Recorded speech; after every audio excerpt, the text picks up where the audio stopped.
Estamos aqui com o Ricardo Figueira para falar hoje, aqui no Manual Prático de Comunicação, para falar sobre uma das palavras, um dos capítulos mais importantes que a gente aprendeu e está aprendendo que vai valer para a comunicação, que é inovação. Ricardo, bom dia. Estamos aqui com um cafezinho, né? Logo cedo, em confinamento. Né? É verdade. Ricardo, se apresenta rapidamente. Você é de Brasília e se apresenta sobre o seu caminho e por que você escolheu inovação desde o início, desde quando você estava lá em Brasília. Você é um cara inovador e escolheu inovação em comunicação para atuar. É engraçado essa associação com Brasília. Algumas pessoas até brincam, né? Porque assim, Brasília foi uma cidade construída no meio do nada em 1960, baseado em novos paradigmas. Ou seja, é daqui para frente, né? Sensacional. Novos conceitos de como as pessoas se organizam, de como as pessoas vivem a realidade delas. É um projeto de realidade de verdade, só que com milhões de pessoas. É muito louco isso, é um projeto novo. E aí algumas pessoas me chamam de candango, né? E essa história de candango sempre veio na minha veia, que é o cara que constrói no meio do nada coisas, entendeu? Para as pessoas se experimentarem. E isso começou lá atrás. Eu era um fã de publicidade, eu era designer, né? A minha formação original é design de produto e design gráfico. E dentro desse universo, na época que eu estava vivendo, em Brasília, vamos dizer assim, apareceu uma coisa que não existia, que era a internet, lá em meados de 96, 95, 96 para 97, tomando pé mesmo. E eu já trabalhava com design, publicidade e internet. Eu comecei a trabalhar incorporando essa história na minha vida por causa da paixão que eu tive à primeira vista. É uma ferramenta que você simplesmente pula todos os intermediários no contato com as pessoas, né? Então, para quem na época vinha do mundo de comunicação, no mundo de propaganda e, sobretudo, o mundo de design, você tinha imediatamente a responsividade das pessoas naquele momento que você colocava uma coisa no ar. Eu me lembro que a primeira página que eu coloquei no ar, o primeiro site que eu coloquei no ar foi em 96, eu botei no ar uma foto 3x4, escrito aquela típica Olá Mundo, e liguei para um primo meu que morava nos Estados Unidos para ver se era verdade, se ele estava acessando. E aquilo era verdade, ou seja, cara, eu não precisava mandar pelo correio, eu não precisava acionar um produtor de qualquer outra natureza. Era eu e o mundo. Que aquilo, para mim, mudou completamente a percepção do que seria a vida de um cara de comunicação ou mesmo de um designer dali daquele momento de 96 para diante. E aí eu comecei a estudar muito. Na época você não tinha conhecimento de internet e tal. Você tinha os seus câmbios negros para trazer livro de fora do país e tudo mais. Não tinha muita diversidade, não tinha acesso a essas coisas. Mas eu fui um sortudo naquela época, porque em terra de cego, quem tem um olho está bem demais. Então, foi muito bom, porque em 97, para quem estava iniciando uma empresa que tinha as três vertentes, né, design, propaganda e internet, você abriu sua empresa a coisa foi você abriu sua empresa em 97. Em Brasília, em 97. Isso. E aí, naquela época mesmo, eu fazia vários designs de várias coisas, mas assim, a demanda de internet começou a crescer de uma certa forma que foi tomando espaço dentro da empresa. E esse espaço que foi tomando dentro da empresa, por uma questão estratégica, não de os próximos anos vão ser assim, mas é uma questão de paixão mesmo. Ela acabou que dominou completamente. E você Perdão. de Brasília, você fez você foi em frente, né? São Paulo e depois Londres. E como que rolou isso? Isso é muito legal, porque a internet, na minha vida, pelo menos, ela sempre permitiu você não ter barreiras, né? Não ter paredes mesmo. É isso que a gente está vivendo aqui. E eu acho que eu fui muito aculturado desde esse momento a pensar dessa forma, né? A ter essa relação. Então, trabalhar para prêmios internacionais ou trabalhar para situações que não eram a realidade necessariamente de Brasília ou coisas do tipo, sempre foram uma coisa muito comum no meu dia a dia, na minha vida. E isso foi me levando. Então, assim, em 99, bateu o Opportunity na minha porta, falou: olha, com o meu portfólio debaixo do braço, isso aqui é verdade? Vocês fizeram isso aqui? Deixa eu Que ver. máximo. E aí, na época, né, isso, 99, literalmente, eles falaram: pô, a gente gostou muito do trabalho de vocês não querem se arriscar numa iniciativa que a gente está inventando aqui, que é, vocês têm 3 ideias, mandam 3 ideias para o nosso escritório no Rio de Janeiro, a gente está fazendo uma curadoria no mundo inteiro e vamos selecionar 10 ideias. Dessas 10 ideias, nós vamos botar 1,5 milhão em cada um na época, 1,5 milhão hoje em dia, principalmente hoje, já é Nossa, bastante dinheiro, imagina já é naquela bastante época. dinheiro. É verdade. Então, assim, eles estavam criando uma grande incubadora no Rio de Janeiro de projetos inovadores. E a gente mandou vários. Na época, para você ter ideia, a gente mandava por fax as ideias. Imagina que tinha provavelmente um caminhão lá com fax chegando ideia do Brasil inteiro. E a gente teve nós tivemos 2 ideias selecionadas. Dessas 2 ideias selecionadas, uma foi adiante, que na época era uma sincronia entre você pegar avião e saber o que está acontecendo, né? Desde o momento de comprar passagem até embarcar. Então, era o antes, o durante e o pós-voo, vamos dizer assim. Isso em 98, 99, alguma coisa assim. Eu sei que a gente foi selecionado, tal, mas em 15 dias a gente teve uma resposta de volta dizendo que nada daquilo mais ia acontecer. Infelizmente, veio o boom de 2000, né? Então, assim, o boom de 2000 começou um pouco em 99, mas esses os booms caras... acabam com a gente, hein, Ricardo?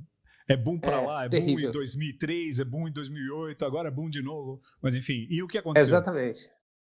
E aí aconteceu que o Opportunity falou: olha, infelizmente não vai rolar, mas nós temos aqui uma iniciativa que a gente acabou de lançar no mercado e que é muito parecido com vocês, e a gente tinha meses, tinha acho que 3 meses de empresa, e era uma empresa que a gente olhou a primeira vez, a gente se apaixonou pela internet e falou: nossa, eu queria ser muito essa empresa. E esses caras, com 3 meses de que existiu a empresa, bateram na nossa porta, e era a agência Clique em São Paulo, Olha só. da qual o Opportunity também era sócio. E aí eles falaram: puxa, na época, uma agência focada em digital, naquela época, em 99, é muita coragem, né? Para começar. É Então, muita inovação, assim, na verdade. É apostar na inovação, foi apostar no novo. isso, isso. E foi muito legal que a gente teve um convite para ser sócio, para a gente iniciar as operações quase que sincronizadamente, apesar de que a Clique, em São Paulo, ela já estava muito lá na frente em termos de mercado, e o nosso, a gente tinha um pouco do mercado em Brasília, a gente já fazia umas coisas para a Caixa, a gente já fazia algumas coisas para outros clientes, mas foi unir o útil com o agradável, literalmente, porque os sócios daquela época, de 99, são meus amigos até hoje. Assim, Ah, que bom. foi uma questão de afinidade acima de qualquer coisa, sabe? Tanto é que, naquela época, o Opportunity falava: a gente vai comprar a empresa de vocês e vocês se tornam sócio dessa. Tá? O que significa comprar a empresa de vocês naquela época? Para mim, para os meus sócios, já era uma coisa... O que significa comprar uma empresa? É comprar meu computador? Não, não faz sentido, né? O cara pode comprar com outra pessoa. Mas até isso a gente teve que repensar e aprender na marra, né? Naquela época. E foi muito interessante. E começamos a desbravar o mercado, até internacional mesmo, com o Fiat e tudo mais, desde muito cedo, e até que teve um ponto que quando o PJ saiu, o PJ foi um dos grandes publicitários do Brasil, né? É um dos grandes, é porque ele não é mais do Brasil, É do mundo. mas é do mundo, é uma das grandes pessoas. Ele era meu sócio, meu amigo e tudo mais. Ele foi embora para os Estados Unidos, né? Naquela época eu já atendia clientes de São Paulo e de outros lugares, e foi muito natural mudar para São Paulo, né? E quando eu mudei para São Paulo, isso em 2003, 2004, provavelmente, por aí. Quando me mudei para São Paulo, eu me lembro que eu desci no aeroporto, e descer no aeroporto com um atendimento da agência, me pegando de carro e falando: nós estamos indo para a NET. Já tem uma apresentação nesse computador aqui, e você vai fazer essa apresentação agora. Então, dá uma olhada nessa apresentação, que você vai apresentar e vai defender esse trabalho daqui a meia hora. Entendeu? Foi literalmente isso que aconteceu. No meu primeiro momento em charge, vamos dizer assim, encarregado da situação. E aí foi. Mas eu sempre adorei essa questão do desafio, sabe? Eu sempre adorei essa. Eu não sei como é que a coisa vai me engolir ou eu vou conseguir lidar com a coisa. Então, foi muito legal. E durante esse tempo, Você ficou ainda até como quando? Até que ao ano que você todo, ficou em São Paulo, no Brasil? E depois você foi para Londres? Aí, em 2007, mais ou menos, a gente tinha propostas de vender empresa de vários lugares, tal, e era uma discussão interna, né? A empresa, ela vai continuar sendo uma empresa focada só em digital, ou ela se amplia como uma empresa de inovação em todos os sentidos, ou ela se vende porque a gente tinha ganho uma notoriedade, uma reputação no mercado ao longo desses anos muito grande. E a gente decidiu que vender era uma oportunidade. Nós pensávamos já muito diferente e por aí vai. Então, em 2007, a gente decidiu vender. E quando você vende uma empresa, você é obrigado a ficar muito tempo na empresa, um tempo específico, é o earn-out, né? O tempo pela qual você é pago por aquela empresa. Mas no meu último ano de empresa, os ingleses falaram: Ricardo, vem para Londres. Isso eu já tinha ido em 2008, fiquei alguns meses lá. Foi a minha primeira iniciativa, indo testando água e tudo mais. Em 2010 foi a derradeira, assim. E eu estava desesperado por uma coisa nova. Eu não aguentava mais aquela história da religião digital, sabe? Eu nunca convivi muito bem com essa história de dogmas, muito menos o dogma digital. Se é que possa existir uma coisa como um dogma digital. Faz sentido, né, Ricardo? Porque se você é de inovação e se você é uma pessoa que quer o desafio, inovação principalmente é persistência e entusiasmo. Não faz sentido você se acomodar e não faz sentido você estar de um lado de ter uma bandeira. Não, a bandeira é a novidade, é o que aparecer. Faz todo sentido. Exatamente. E aí você foi para lá, foi para Londres.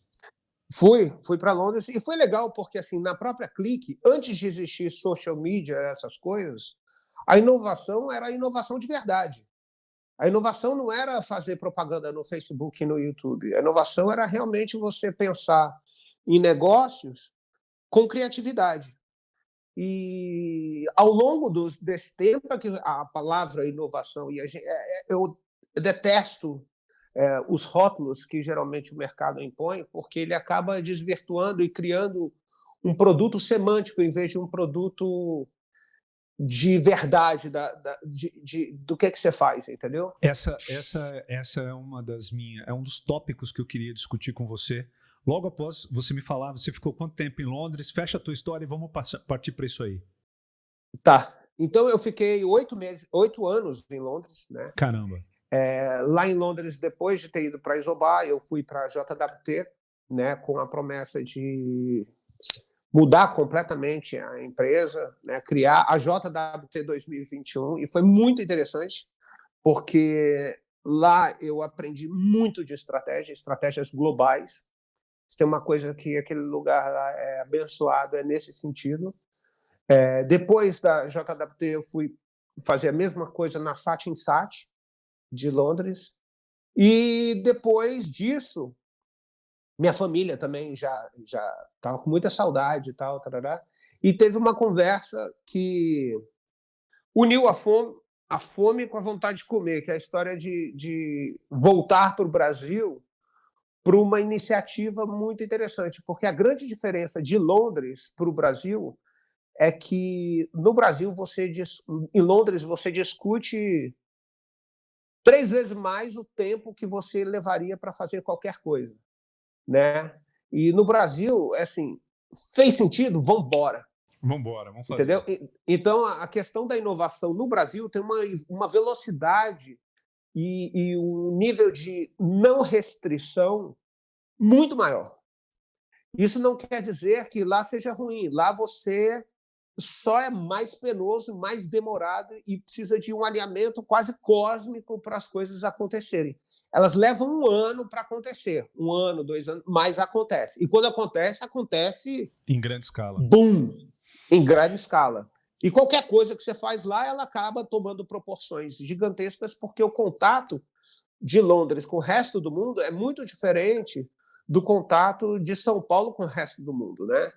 Então, assim, qualquer coisa que você faz em Londres é o seu newspaper da semana no mundo inteiro. Então, isso tem uma velocidade de feedback muito grande, né? E de reconhecimento muito grande. E aí eu voltei para o Brasil a convite da África, né? O Márcio, o Nizam Gordilho, me convidaram para fazer esse mesmo movimento lá Aqui. que eu estava fazendo em Londres, aqui. E eu achei que era uma oportunidade muito grande de construir essa ponte de volta para esse novo universo, né? A África Vive é uma agência maravilhosa, você é testemunha disso, né? Você é amigo de experiências em África. Trabalhei vários E, anos lá. e o interessante disso é que assim, é uma empresa de fazer acontecer, né? Então teve muito aprendizado. Mas uma coisa que eu percebi é que as necessidades do mercado eles vinham muito antes das necessidades das empresas, do tempo que as empresas iam tomar para se reinventar. Então eu decidi sair e montar a empresa que eu estava desenhando, sei lá, há muitos anos, só que sem depender da velocidade corporativa ou das premissas corporativas que já estavam construídas nessas empresas ao longo de, no caso do JWT, 100 anos, no caso de Sat Insat, 60 anos, no caso de África, 20 anos. Mas uma empresa que ela já não está comprometida com um modelo de receita que está prometida há 10 anos. E eu não tenho que dar um reporte para fora ou para um gestor de negócio mais centralizador de quanto eu ia crescer no ano. Quando a diferença de você ter a sua empresa e você trabalhar na empresa dos outros é essa decisão do que você vai fazer com os próximos anos da sua empresa, mas mais do que tudo, com o que você compromete e os seus propósitos, né? Então você está muito mais arraigado com a essência de quem você é, das pessoas que você escolheu contratar, porque uma empresa eu percebi que nada mais é do que a combinação das pessoas que lá estão. O nome na porta não diz absolutamente nada. O nome na porta é uma soma de todo mundo que passou por lá e, lógico, tem o respeito e o respaldo daquilo que ela se tornou. Mas é isso, né? E aí eu voltei para o Brasil e nesse caso, desculpa. Não, é engraçado isso, essa coisa de nome, né? Eu tenho sempre uma teoria. O pessoal fala, não, mas Tekken Soul, não, mas esse nome, como é que é tal? Cara, eu sempre achei assim, nome é igual, imagina, Paralamas do Sucesso. Cara, é Paralamas, então você vê um Paralama, aí sucesso. Nada a ver, não tem sentido nenhum. Paralamas do Sucesso podia ser uma banda de axé, podia ser uma banda de pagode, podia ser uma banda... Os caras são geniais, os caras fazem uma música pop de alto nível e são incríveis. Na verdade, o nome, você tem que preencher de significado aquele nome, seja lá qual nome for, né? Concordo 100% com isso. Né? E hoje você está com a sua empresa aqui, trabalhando Com inovação. Uma outra coisa que você falou que eu achei interessante, cara, é que essa coisa, hoje você vê as startups, principalmente as financeiras, né? As startups, as fintechs, né? Elas procuram trabalhar no corte do legado, ou seja, o legado, aquela tradição de 100 anos, 120 anos, de 30 anos, de 50 anos, meio que não faz muito mais sentido, porque justamente esse legado que te prende a não ter uma inovação, a não ter uma postura inovadora, né? Acredito que o fim do legado, não é o fim do legado, mas, pera lá, legado, um dia você vai voltar a ser importante, mas agora não é tão importante. Eu acho que é por isso que a gente tem tantas empresas de inovação em diversas áreas, na área de saúde, na área financeira, na área de marketing, justamente porque procura um corte e procura, não um corte de tirar fora, mas um corte de um atalho para chegar a lugares diferentes, né? Acho que, basicamente, inovação começa por aí, né? Começa você tentar fazer alguma coisa diferente para ter um resultado diferente. Existem várias formas de interpretar a inovação, né? Assim, eu me lembro que, há um tempo atrás, eu ainda morava em Londres e um alto diretor da IBM me ligou no meu celular, descobriu meu telefone e falou: eu quero conversar com você. Vamos lá no meu escritório, eu queria conversar com você. Eu fui lá, ele queria que eu trabalhasse para a IBM lá em Londres um tempo atrás. Eu me lembro que para entrar no edifício da IBM em Londres, eu cheguei uns 15 minutos antes para eu sentar no saguão e entender as pessoas que ali circulavam. Porque me deu muito medo. Você vai trabalhar para a IBM.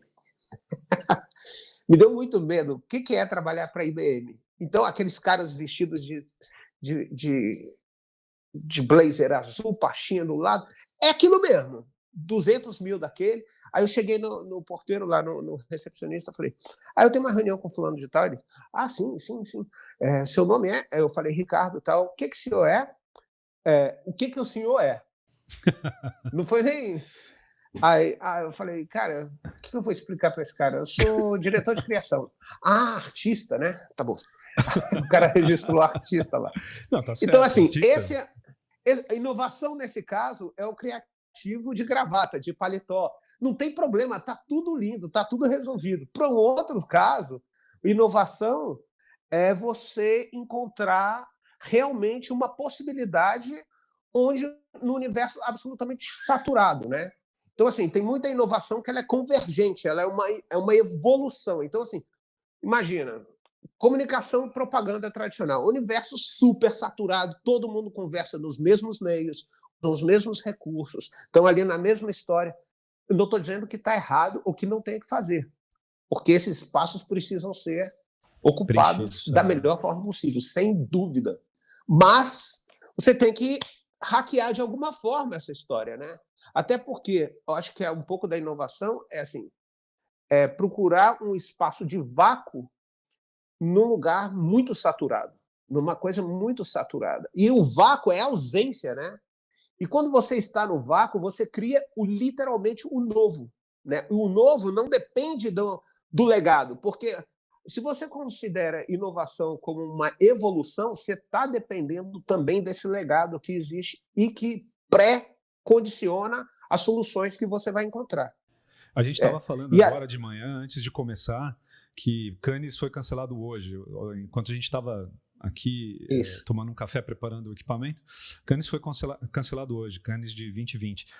E a gente estava falando aqui que não fazia sentido nenhum ter o festival esse ano para premiar ações, e justamente porque esse legado de 2019 acabou em janeiro, com a pandemia.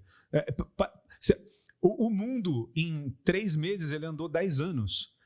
Isso que você está falando. Isso que você está falando. Desculpa, super perdão, tá?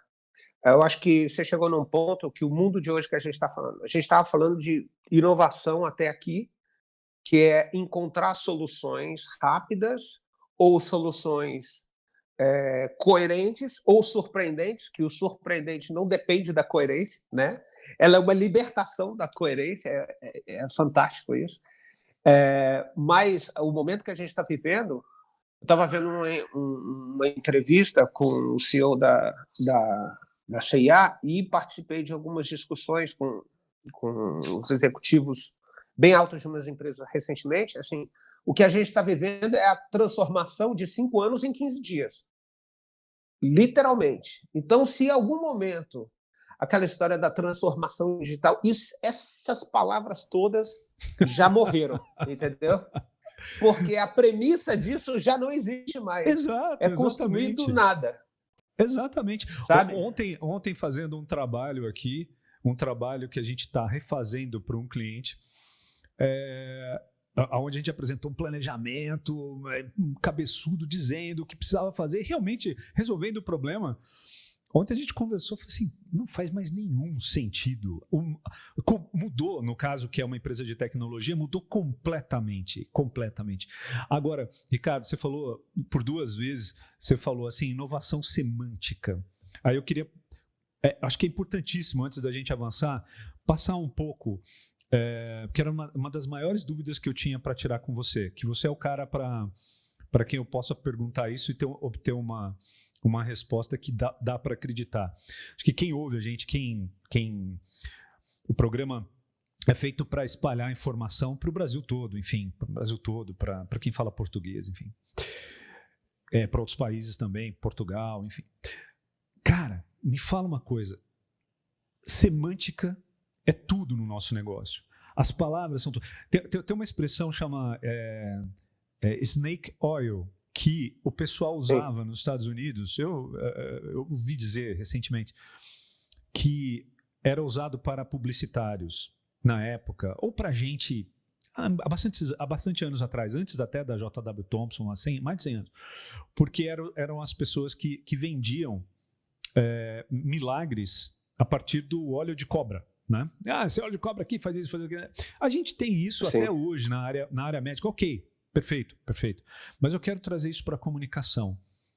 Eu vou dar a minha opinião e vou fazer uma pergunta. Hoje, eu vejo que tem um problema semântico no mundo, principalmente no mundo da comunicação, onde várias pessoas se fizeram, várias empresas se fizeram e se fazem ainda utilizando essas palavras, como, por exemplo, disrupção, como inovação e como novidade. São 3 coisas absolutamente diferentes. A disrupção, eu acho que é o que a gente está vivendo hoje, que a gente está vivendo, acontece, sei lá, a cada 100 anos, acontece com a entrada da internet, acontece com o que a gente está vivendo hoje, confinados e, enfim, separados socialmente. São momentos, aparecimento da Uber, por exemplo, acredito, eu considero isso. Inovação, aquilo que você falou sobre o vácuo, né? Poxa, é você realmente partir para o outro lado.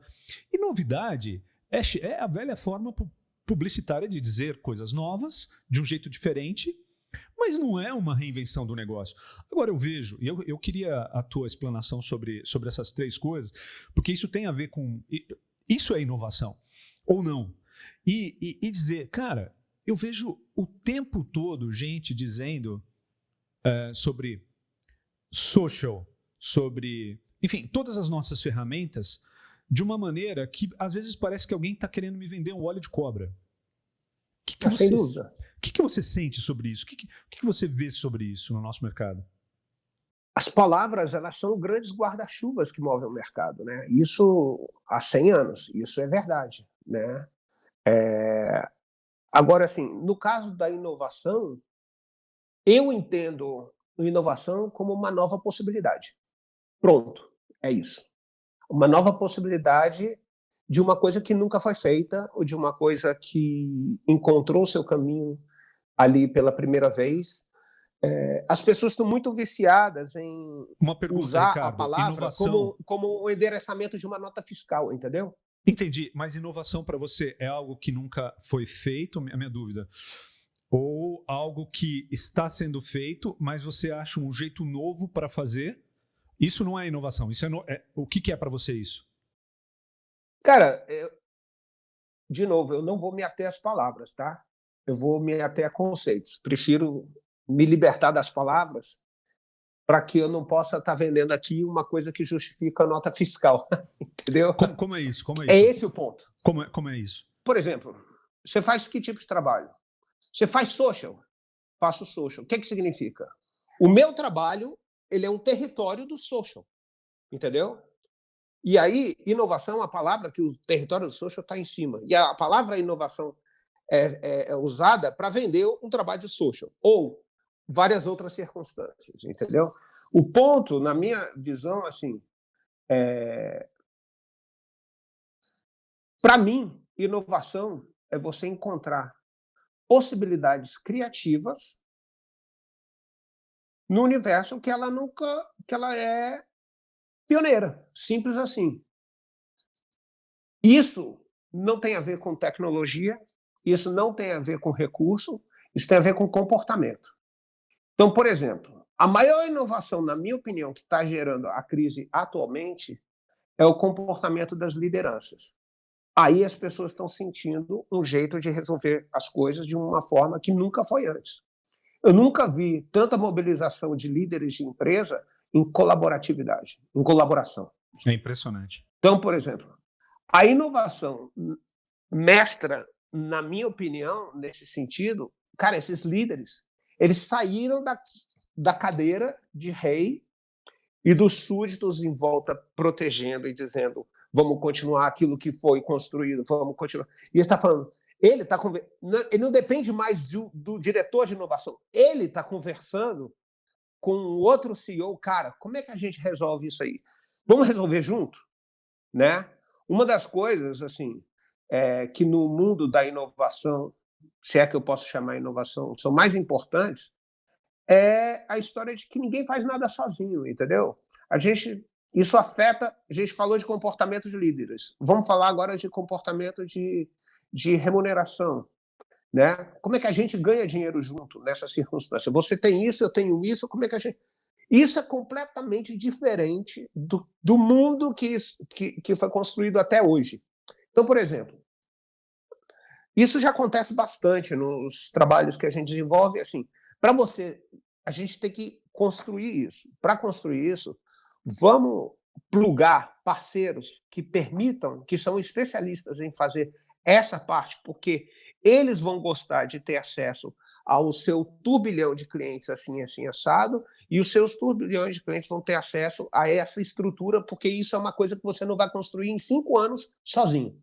Então, assim, eu acho que o uso da inovação é você pegar um Lego, né? São as peças dos business, jogar numa mesa e construir coisas que não estão no manual, entendeu? E construir coisas que... O Lego vem com o manual. Isso aqui você vai construir um barco. Então, tem empresas que são especialistas em construir barco. O que a gente consegue construir misturando os Legos, né? A nossa indústria de propaganda, ela sempre usou a direção de arte e a redação para fazer isso, né? Para criar histórias. E é maravilhoso. E eu não conheço ainda nenhuma outra forma que empacota essas soluções de uma forma melhor do que a nossa indústria criou. Quando eu falo indústria de propaganda, eu estou falando indústria que cria bagagem de marca, que constrói marcas, né? E aí eu acho que usar essa mentalidade num Lego, que são as empresas, e eles estão acostumados a só construir navios. Então, você pode construir outras coisas que ajudem o negócio deles a se tornar mais poderoso, né? Quem poderia imaginar que, por exemplo, a gente ouve todo dia, né? Desde criança, não reinventa a roda, né? Ao contrário, cara, reinvente a roda. Exatamente o contrário, cara. É o que o Elon Musk está fazendo, entendeu? É o que ele fez com a roda da NASA, entendeu? É o que a gente tenta fazer com a Bia, do Bradesco.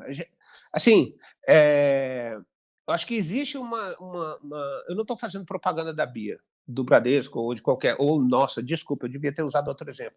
Mas o ponto é o que você pode fazer com aquilo. quais são as possibilidades, né? Eu acho que inovação é novas possibilidades. Até porque, por exemplo, eu estou sentado com você numa mesa, certo? Eu não estou enxergando o que você está enxergando aí desse lado. Ninguém está enxergando, ninguém sabe o que tem aqui na minha contraparede, na minha parede, ninguém sabe. E o fato da gente estar sentando junto, você está enxergando coisas que eu não estou vendo e eu estou enxergando coisas que você não está vendo. E só isso já gera uma quantidade de possibilidades enormes, porque eu simplesmente não estou vendo. E compartilhar essa visão pode ser um bom negócio para a gente, né? Então, assim, o comportamento humano ele tende a se proteger, né? Então, assim, ele pega o conhecimento que ele sempre usou e como benefício, como legado, né? E usa disso para se defender, em vez de usar isso para chegar em algum lugar diferente ou mesmo para desaprender. Porque eu acho que o maior conhecimento que a gente pode ter nesse mundo da inovação também é o desaprendizado. Exatamente. Então, Desaprender para abrir espaço, né? É aquele ponto filosófico de saber só sei que nada sei, porque se eu sei que nada sei, eu estou aberto a saber coisas. E a pior coisa que pode existir hoje é alguém que saiba tudo, porque seja lá o que você sabia até 20 dias atrás, não sei se vai servir. Você acha então, Ricardo, que em termos de comunicação, publicidade no geral, o publicitário tem que ousar ir um pouco mais além, entrar no negócio, né? Você sempre fez isso, né? A gente precisa... o pensamento do publicitário e a capacidade dele levar não e continuar a vida, né? Porque a gente é feito disso, a gente é feito de não, né? Quantos nãos a gente ouve por isso dia? Aí. 80 mil. É um personagem... Opa, Perdão. Não, tranquilo. É um personagem que o publicitário é um personagem que realmente ele pode fazer mais a diferença estratégica se ele se dispuser também a não defender uma determinada mídia, a defender o negócio do cliente, né? Ele pode realmente fazer a diferença. Outro dia, recentemente agora, por uma teleconferência com um cliente, o cliente falou, vocês, um cliente mais antigo, vocês como agência vão querer fazer tudo. Eu falei, absolutamente. Nós, como os parceiros estratégicos da sua empresa, a gente quer fazer o menos possível e conquistar o máximo possível, porque é isso que faz parte da nossa, pelo menos das novas empresas, né? Da sua, da minha. Eu acho que você ser cada vez mais estratégico, cada vez pensar mais, cada vez ser mais... A inovação é um pouco disso, né? Totalmente. Eu fico e pensando... se quer chorar, né? Por exemplo, amanhã você pode mudar de ideia, desculpa. Exato. E quais são as premissas? Assim, eu acho que o grande desafio da publicidade nesse sentido, assim, tem uma coisa que eu não tenho a menor dúvida. Ninguém constrói marca como publicitários. Assim. Exatamente. E a gente está falando do poder da semântica, né? A gente está falando do poder do significado, E às vezes eu vejo a indústria se defendendo muito baseado só na mídia, sabe? Exatamente. Assim, a compra de mídia, desculpa, qualquer um pode fazer. Eu não tenho dúvida de que as agências são incríveis, mas assim, e eu não estou desmerecendo o valor da compra de mídia, até porque a criatividade e a inovação também está aí. Mas o que eu quero dizer eu acho que pensar no negócio do cliente, construindo marca a partir do propósito do cliente, e não depender apenas de formatos para isso ter um output, é o grande lance, na minha opinião. Pelo menos é o caminho pela qual eu enveredei a minha empresa. Assim. Eu não estou dizendo que isso é o certo para todo mundo, mas é o certo para mim. Porque esse é o jeito que eu penso, eu vou construir uma empresa que tem a ver com isso, que me faz entregar isso. Pode ser que para outra pessoa seja outra coisa, entendeu? Há um questionamento bastante grande, acho que até o John Ricardo John colocou bem no artigo uns meses atrás, dizendo que o pessoal tem agenciafobia. E o mercado publicitário, de certa forma, dizem os mais críticos à nossa profissão, aos publicitários, que a gente mereceu esse tipo de como é que se diz, de sentimento por diversas questões. Mas, enfim, isso não vem ao caso aqui. Mas tem uma coisa que você falou, e eu também acredito, né? Que o publicitário é o melhor cara para se ter do lado, para se criar uma marca, para se fazer uma marca, para se antecipar tendências, para se errar menos. Né? E a gente vê hoje uma certa vontade de alguns clientes, de algumas marcas, comoditizando a publicidade com... Vou dar um exemplo claro, assim. Nessa época... É quando a publicidade tem fim nela mesmo, né? Não, aí até que sim.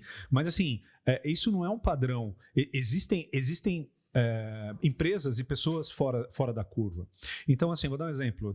Eu peguei um masterclass para assistir. O masterclass da Goodby Silverstein Partners de São Francisco. Sim. Que são brilhantes. E eu vi. Ao pé do masterclass tem uma crítica de um rapaz dizendo assim, olha, eu achei fraco porque... A crítica dele dizendo, eu achei fraco porque não tem técnica. Eles não passam tanta técnica, eles falam mais sobre as pessoas, mais sobre a energia. E falta técnica, falta ROI, falta KPI. Aí eu respondi para esse cara, que eu nem sei quem é, mas ele é um assinante como eu. Eu respondi para esse cara que se em tudo que a gente fizer, a gente procurar KPIs, procurar números, muito provavelmente a pessoa que procura muito isso, ela vai acabar sendo substituída por um botão inteligente. Vai haver um botão inteligente sem dúvida, que você vai apertar, o dono, o CMO, sei lá, alguém vai apertar esse botão e vai aparecer N opções, vão aparecer... Então, se você... Parece que as pessoas e o nosso mercado está indo muito com esses vendedores de óleo de cobra, alguns vendedores de óleo de cobra, tipo assim, são publicitários de palco, que aparecem com soluções milagrosas e com dados, porque veja só, é possível você defender qualquer teoria com dados. Pega qualquer teoria, é possível você defender com dados qualquer pensamento seu. Isso tem a ver com eloquência pessoal, isso tem a ver com esperteza, você tem que ter uma certa honestidade. Então, nesse caso, no caso do Masterclass da Goodby Silverstein Partners, aparecia um entendimento humano da alma humana gigantesco, da alma humana, do business, da indústria de comunicação, que são completamente fundamentais para se entender. E você vê um exército de pessoas que acredita... Hoje, esse exército acredita, de pessoas, de CMOs, que ideia é uma commodity, que o lance é a quantidade, não é a qualidade. É uma coisa um tanto quanto... E isso acreditam que é inovação, porque eles conseguem aprovar um bônus de executivo por causa de menções isso que eu ia falar.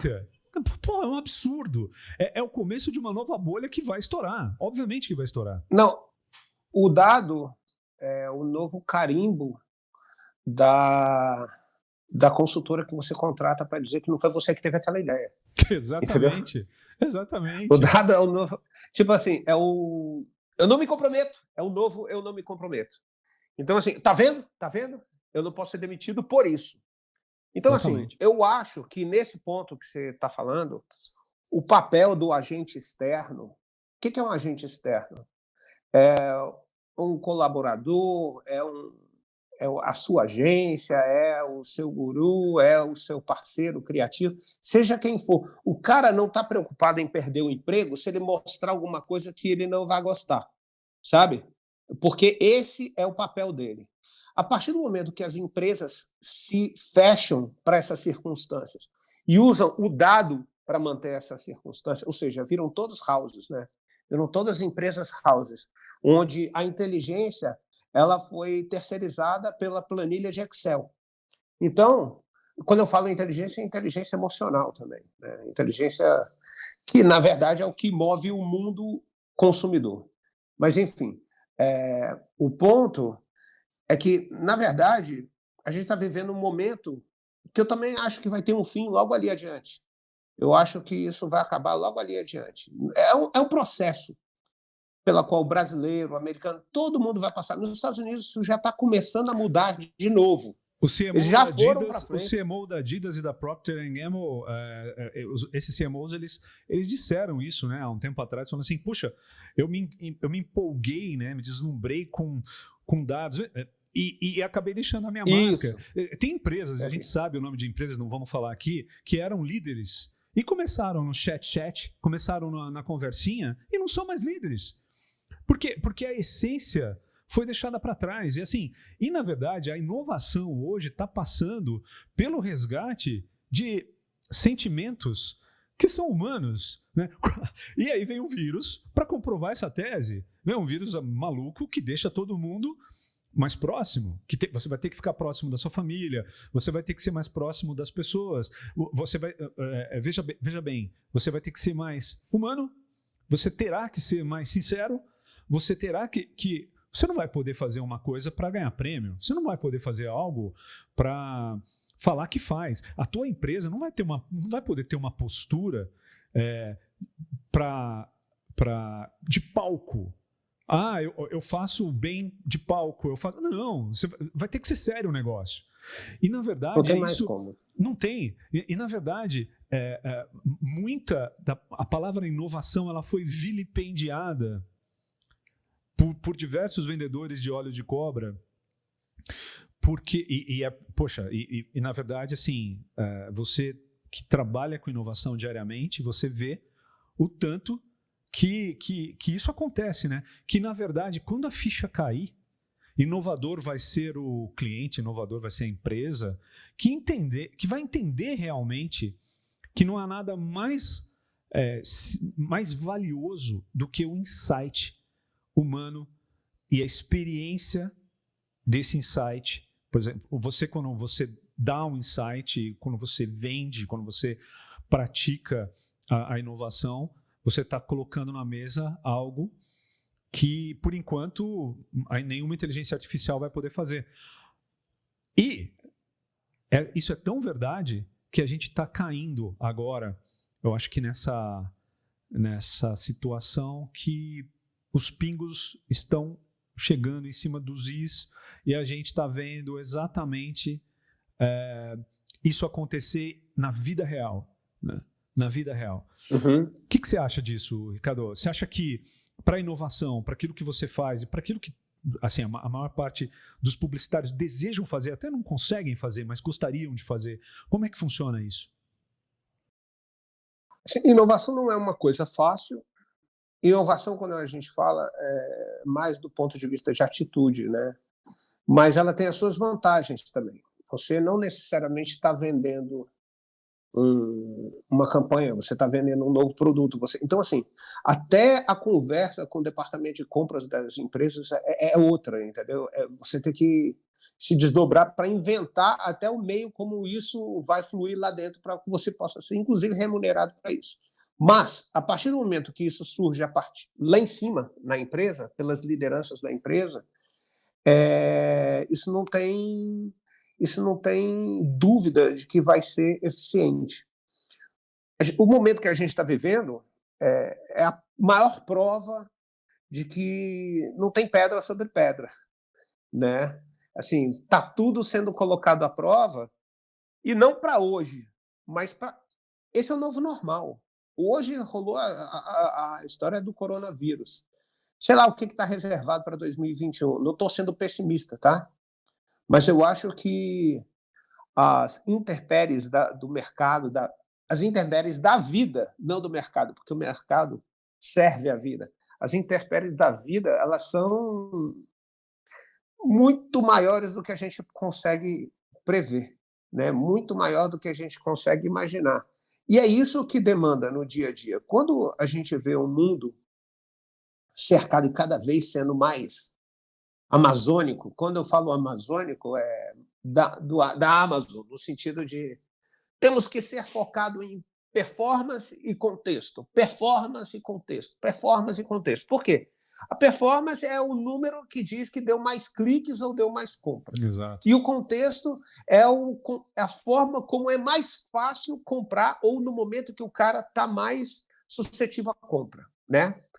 Então, as pessoas estão ignorando que o fator de escolha é algo muito importante, né? Então, assim, não é só o contexto e a conveniência que vai fazer as pessoas comprarem, porque as pessoas não vão comprar pela segunda vez aquele mesmo produto. A partir do momento que elas deliberam que elas não vão trabalhar com a marca delas, essa marca passa a ser a Amazon. Essa marca passa a ser a marca da conveniência do meio pela qual está promovendo aquela conveniência. E vai chegar um ponto que a Amazon vai falar assim: ei, vem cá, senhor Nike, tá? Não é o caso da Nike, mas eu estou falando exatamente para criar a tensão da minha intenção. Perfeito. Senhor Nike, vamos fazer o seguinte: vamos tirar o nome Nike de trás do seu tênis, vamos escrever Amazon atrás do seu tênis, e a partir de agora é o seguinte: eu vou dobrar a sua comissão de venda aqui. Né? Pronto. Não tem nada mais conveniente do ponto de vista dos números para a Nike, não tem nada mais conveniente para a Amazon. Ela vai gastar um pouquinho mais aqui, mas daqui a pouco ela é dona de tudo, ela vai lá e compra a Nike pelo preço que ela bem entender. Então, assim, as pessoas não estão vendo os negócios delas como o valor que elas podem agregar na vida das pessoas e a motivação pelas quais as pessoas compram aquela história. Seja aquela história uma experiência ou seja aquela história um produto. Até porque hoje em dia eu não vejo mais questão de segmentação. Para mim, o mundo hoje é segmentado em duas coisas: coisas que você compra e coisas que você experimenta. Então, assim, por quê? Porque a Amazon ela concorre com o Bradesco, que ela concorre com... Assim, com a serviço está Apple, concorrendo com a Apple, é serviço concorrendo com serviço, produto concorrendo com produto, e produto se transformando em serviço para poder concorrer com outro produto.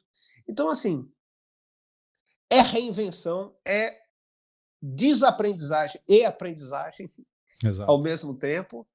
Teste, né? Vamos testar rápido se as pessoas gostam ou não gostam. Essa história de pesquisa, por exemplo, hoje em dia, como é que você vai fazer pesquisa? Como é que alguém acha alguma coisa nesse mundo? A gente não... Você pergunta para o fulano de tal se ele gosta disso, né? Ele vai gostar... Não tem como prever isso, porque se o amigo dele que ele gosta tiver com isso na mão, é um amigo cool, ele vai gostar. E ele não gostaria se não fosse conhecido naquele modelo de interação. Então, assim, existe... todo mundo acha coisas, né? Agora, é importante fazer coisas, tirar aprendizados e desaprendizados dessas coisas, evoluir muito rápido, até porque não dá para mais viver do mundo da pesquisa. Eu acho que hoje o mundo é da hipótese mesmo, né? E se? E se? E se? Né? É da hipótese, não tem jeito. E a hipótese, eu acho que combinada com uma coisa que eu acho que os construtores de marca entendem muito bem, que é como seduzir uma pessoa pelo discurso, pelo empacotamento.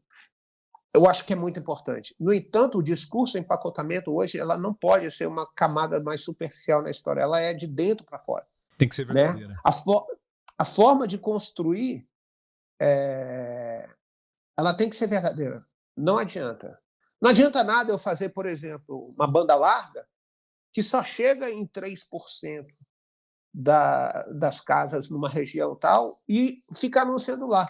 Banda larga é a melhor coisa do mundo para todo mundo. Não é bem assim. Entendeu? Por quê? Porque as pessoas vão tentar comprar banda larga e não vão conseguir em determinado momento. Porque o cabo não chega até aquele momento.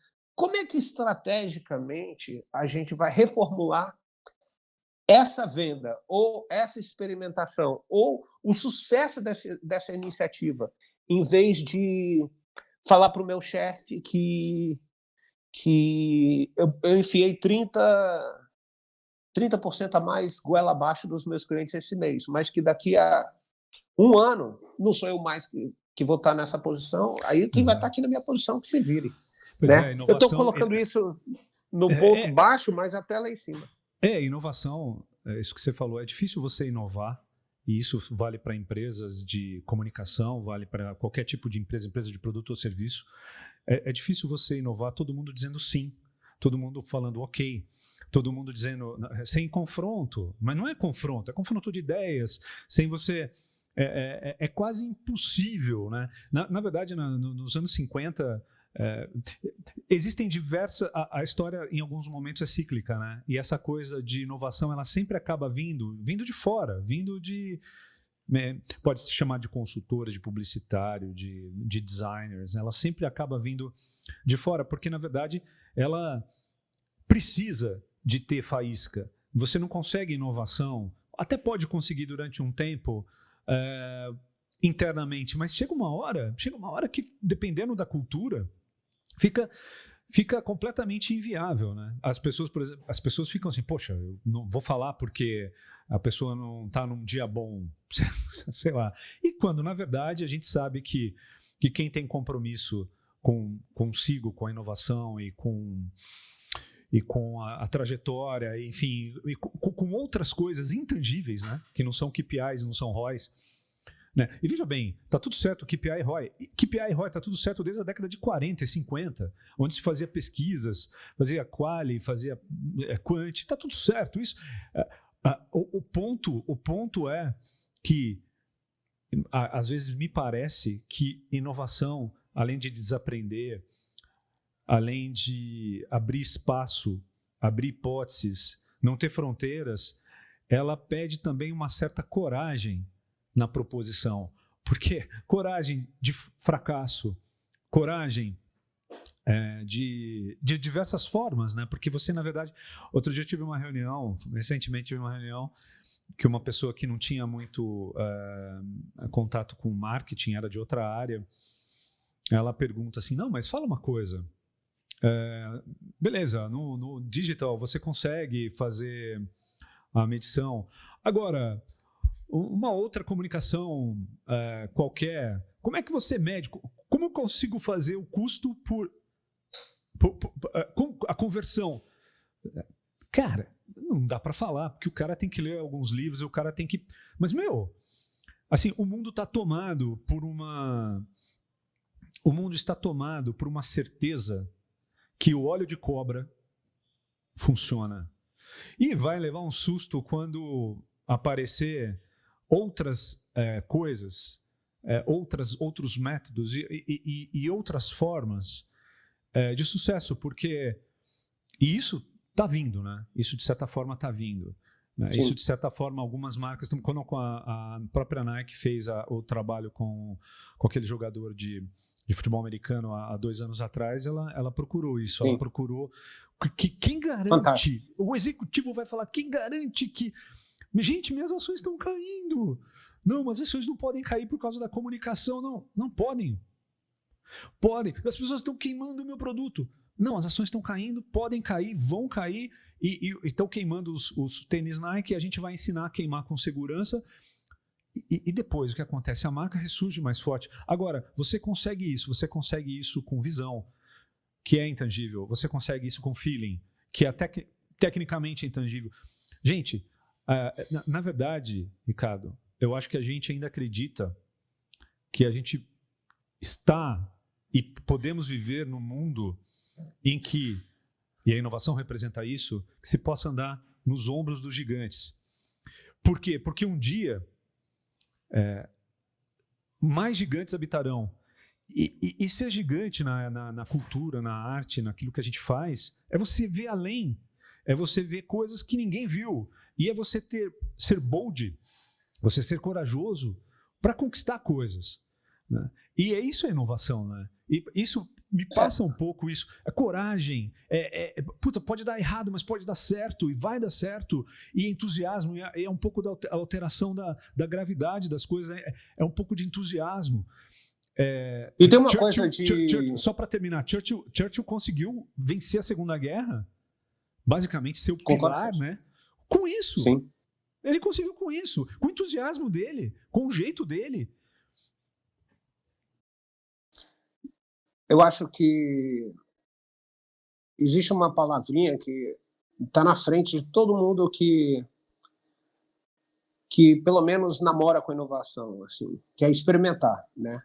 Assim, tem gente que trabalha com inovação que a condição de vida dela é essa, o DNA de vida dela é experimentação, né? E isso vem isso constrói coisas. Eu acho que estar disposto a experimentar, conversar com o seu opositor, estar disposto a experimentar, ouvir. Eu me lembro que vou contar aqui, não vou revelar qual é a marca, mas teve uma marca enorme que procurou a gente e falou, cara, a gente precisa muito mudar tudo, senão estamos perdidos.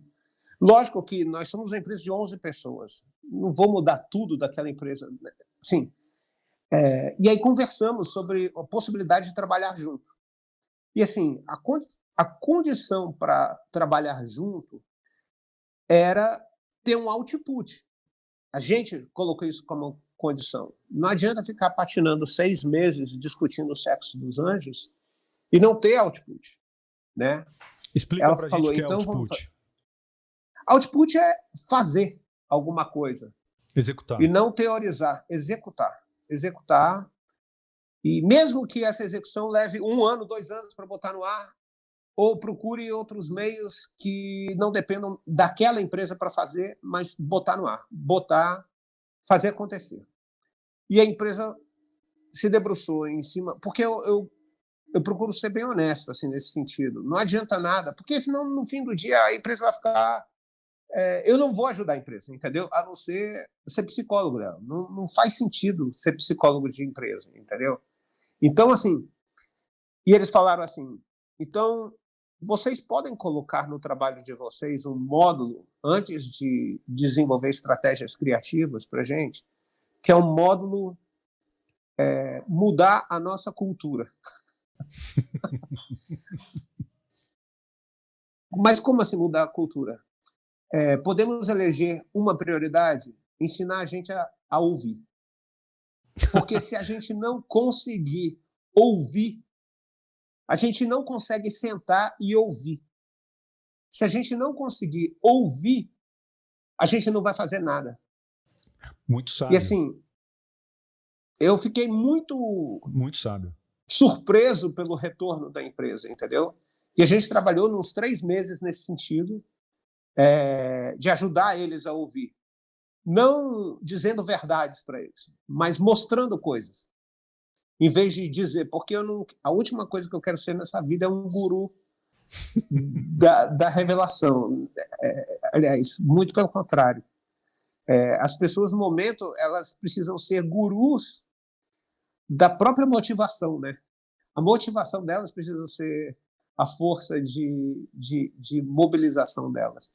Então, assim, eu fiquei muito surpreso com essa história. E a gente trabalhou em 3 meses e começamos a desenvolver um namoro em proposições. E a gente está nesse momento de proposições, entendeu? Mas tem sido muito legal. Agora, eu percebo que propriamente dentro da empresa, um departamento já tem o preconceito com o outro. Então, assim, eu preciso ser o agente externo que faz aquele produto que foi criado naquele departamento seja ouvido internamente pelo outro cara do outro lado da empresa que ele não tinha nem condições de ouvir o próprio cara interno, entendeu? Então, tem que ser, mais uma vez, a história do agente externo. Eu não estou preocupado em perder o emprego por estar fazendo isso, entendeu? Quantos caras lá dentro estão preocupados em perder o emprego por causa disso. Então, eu acho que tem esse papel muito fortemente. E cada vez mais, né? Quanto mais conversar com um outro player de uma outra empresa, né? Onde nesse Lego que você está brincando, a minha peça azul, eu sou um fabricante de peças azuis, né? Eu estou construindo esse oceano, mas eu quero navegar para chegar do outro lado. Putz, eu vou precisar de umas peças brancas, pelo menos para me destacar para as pessoas entenderem que eu sou barco indo no meio do oceano. Então, eu vou conversar com alguém que pode me emprestar a propriedade de ser branco. E ele vai ganhar com isso, né? E aí constrói essa propriedade. Estou usando metáfora, mas assim, para representar a realidade, mas eu acho que é importante, entendeu? De novo, né? Semântica. Semântica é importante, as palavras têm poder. Minha mãe já dizia, as palavras têm poder, você tem que tomar cuidado. A primeira palavra do principal livro e no início era o verbo. Poxa, tem um verbo e depois vem o substantivo, enfim, tá tudo certo. Ricardo, deixa eu te falar, já faz uma hora que a gente está falando, o que você gostaria de dizer para o pessoal? Bons caminhos para inovação, ou bons caminhos de leitura, ou dicas rápidas aí para quem está... para as pessoas entrarem nesse mindset assim, que você considera bacana, quiser dar dicas de... Eu, por exemplo, eu leio o Wired todos os dias há 20 anos, eu amo o Wired, consigo entender algumas coisas que estão na entrelinhas do mundo graças a publicações como o Wired. E hoje é muito simples você receber. Eles têm, por exemplo, o Wake Up, né? Toda manhã eles mandam uma cartinha com vários tópicos, um e-mail com vários tópicos dizendo coisas novas e procurando essa leitura e interação. O que você indicaria? TEDs, o que você acha que é bacana e imperdível? Eu acho que todas essas coisas são maravilhosas, porque elas são inspiradoras e mostram pontos de vista de pessoas que estão pensando que não estão vendo o que eu estou vendo. Estão vendo diferente. Agora, a gente tem esse mesmo tipo de abertura com quem, às vezes, está do lado, sabe? Dentro das empresas mesmo. Eu acho ideia, que né? É um primeiro passo fundamental, sabe? Tira os títulos, tira os cargos. Assim, como é que a gente resolve esse problema? Né? Você é um cara de empresa, dono de empresa. Não deixe o departamento te dizer o que, é que as pessoas estão pensando. Pega o seu fone, vai lá no telemarketing, põe no ouvido, 5 minutos ouvindo, você vai entender muito mais coisas. Desculpa, caiu aqui. Tudo bem. Você vai entender muito mais coisa do que qualquer pesquisa pode te dizer, entendeu? Estar aberto, eu acho que é o princípio básico da inovação. Inovação, para mim, é só progresso, sabe? É prosperidade. Estar aberto para progredir. E progredir, necessariamente, ela não precisa ser uma evolução, ou seja, ela não precisa partir das mesmas premissas. Ela pode ser uma disrupção, que é o quê? Por exemplo, o coronavírus é uma disrupção. Por quê? Porque não tinha nenhum pressuposto em relação ao que está acontecendo. Então, uma disrupção. A disrupção não é uma coisa fancy, cool. Assim, disrupção é um acontecimento totalmente isolado que virou a direção das coisas. A disrupção é isso, né? Exato. Então, assim, eu acho que fazer aquela velha pergunta, e se as pessoas não pudessem sair de casa e tivessem que continuar a vida delas isoladamente? O que aconteceria? E se as pessoas costumavam dizer que o dicionário era o pai dos burros, né? Eu prefiro dizer que a pergunta "e se" é a pergunta é o dicionário dos sábios, entendeu? Porque eu acho que não ter medo de perguntar "e se" é um grande passo para você descobrir coisas novas possibilidades. E a nova possibilidade, ela mora debaixo da sua mesa, ela mora numa conversa com o seu porteiro, ela mora numa observação que você não está fazendo, entendeu? Uma coisa que eu tenho feito muito nos trabalhos, nada está certo até que alguém de fora, completamente ingênuo à circunstância que a gente está trabalhando, possa ver e possa falar, cara, que coisa legal, eu usaria isso, eu gostaria de ter isso. Uma boa régua. Eu acho que essa é uma boa percepção, porque não adianta só encontrar pontos fora. Tem que encontrar pontos que não estão previstos, não estão sendo construídos baseados na mesma premissa, mas que as pessoas vão gostar. Né? Que as pessoas... Como você tornar alguma coisa irresistível, ser surpreendente é um bom começo. E ser surpreendente, cara, tem que romper com as premissas velhas, né? Não tem outro jeito, não tem outra forma. Então, assim, inovação meu ponto de vista, ela não tem que ser só nova, ela não tem que ser só disruptiva, ela tem que ser irresistível, as pessoas têm que gostar. Ou, pelo menos, viverem melhor com elas, né? Gostarem não, a ponto de que elas comprariam aquilo, né? Assim, as pessoas acham que inovação é fazer mais barato. As pessoas acham que inovação é gerar alguma coisa que as pessoas não vão pagar. Ao contrário, a partir do momento que as pessoas... A publicidade nos ensinou isso, né? Exato. As pessoas pagam mais por aquilo que elas amam, né? Sim. As pessoas aceitam desculpas e erros das pessoas que elas amam. Por isso né? que é importante então, assim, fazer reputação, por isso que... Exato, e tudo isso foi esquecido pelo fazer mais barato, fazer mais rápido, mais barato, fazer com qualquer um, fazer de qualquer jeito. Isso não é inovação. Não. Quando eu voltei para o Brasil, eu fiquei muito preocupado por um primeiro ponto de vista, porque assim, lá fora se constrói marca muito fortemente. A visão é marca primeiro, depois fila de balcão de compra, né?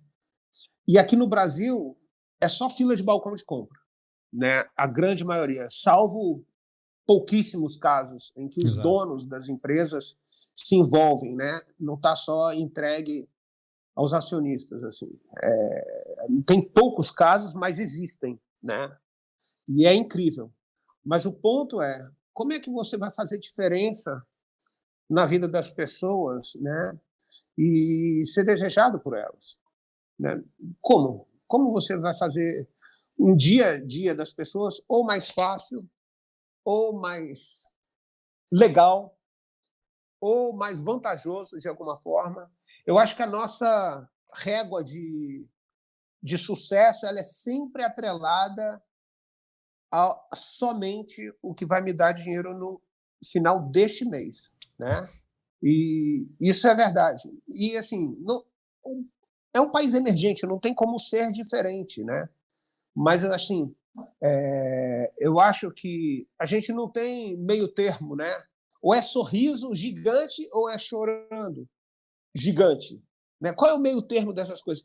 Qual é a minha apropriação dessa história? Aonde eu, como marca, como ser humano, me aproprio dessa situação e consigo ser o dono dessa situação no dia a dia das pessoas, né? Em vez de ter que competir em todos os lugares, em todos os áudios, em todos os vídeos, da mesma forma com todos os meus concorrentes. Como é que eu encontro o meu caminho? Né? Assim, eu estou falando isso no formato publicidade, mas eu acredito que isso é para qualquer coisa, né? Por exemplo, eu tenho certeza que se eu estou com a minha esposa há 15 anos, não é porque eu sou o melhor cara do mundo em todos os quesitos. É porque eu sou pelos seus KPIs, razoável. Alguma coisa intangível, né? Exato, o tempo, exato. Não, até porque, por exemplo, as pessoas brincam com essa história. Não, porque aqui os KPIs mostram o quê? Cara, se relacionamento fosse... Eu tenho certeza que eu não seria o tipo perfeito que uma inteligência artificial ia devolver para minha esposa como a resposta ideal. Eu tenho certeza disso, entendeu?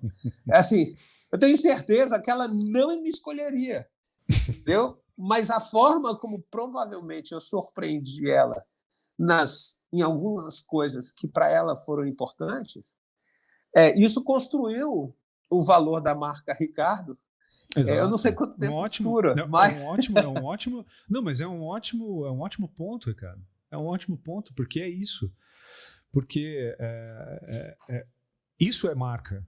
Né? Isso não se faz isso, e não se faz isso em um quarter, não se faz isso com um bônus no final do ano de qualquer jeito e com qualquer KPI e qualquer dado. Não é assim.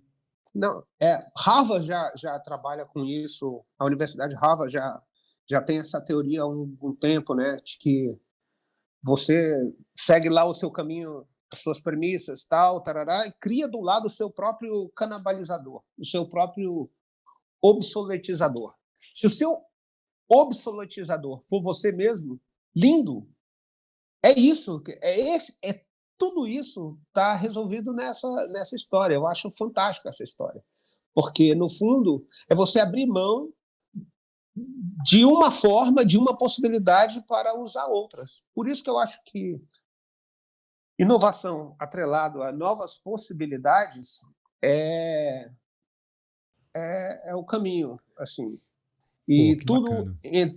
no meio disso é aprendizado e é muito útil. Não, bacana, E vale Ricardo, dinheiro. bacana. Esse é o ponto. Esse é o ponto. E Ricardo, vira dinheiro. eu tenho certeza que a gente teria mais uma hora para falar aqui. Mais para frente, a gente repete com outro tema para trocar uma ideia. Afinal, por um bom tempo, a gente vai ficar confinado pelo jeito, né? Vai ficar em casa. E pelo menos a gente hoje aí saiu um pouco do normal e trocou uma ideia. E foi ótimo, cara. Foi ótimo. E eu agradeço Não, a demais. gente... Agradeço Desculpa demais te a interromper. tua. Não, tranquilo. Eu agradeço demais a tua participação poxa, vamos falar mais vezes. Vamos. Eu que agradeço. Eu acho que quanto mais disso, melhor. A gente já está inovando. É isso aí. Parabéns, viu, Fábio? Não, muito obrigado. O papel que você está fazendo nesse sentido é fantástico. Assim, nós dois temos empresas que às vezes fazem as mesmas coisas. A gente de vez em quando toma um café, a gente troca ideias. Eu acho que a gente já está inovando a partir do momento que a gente senta numa mesa e está disposto a conversar de coração aberto, Pô, que legal. aprendendo um com o outro. É E isso aí, isso aqui, para concordo. mim, tem sido uma lição enorme. 100%, concordo com você. Bom, Ricardo, voltando agora para... Tem limpeza para fazer, lisoforme para passar, fazer o macarrão agora. Eu estava preocupado aqui, eu Já troquei acabamos, com já, a tá minha tranquilo. esposa hoje, mas está tranquilo, não, tem muita coisa nesse sentido. A diferença é que nunca ninguém previu, fazer home office é fácil. Eu achava que era fácil, porque a gente nunca tinha combinado home office com school office, com clean office, né? Exatamente. Essa tem sido a grande inovação que a gente não esperava. E é o desaprendizado que a gente precisa para agora e o aprendizado. É Né? verdade, é verdade, é verdade. Bom, Ricardo, valeu, meu Flávio, velho. A gente se obrigado. fala, cara. Valeu. Um Abração, abração. brother. Tchau, tchau.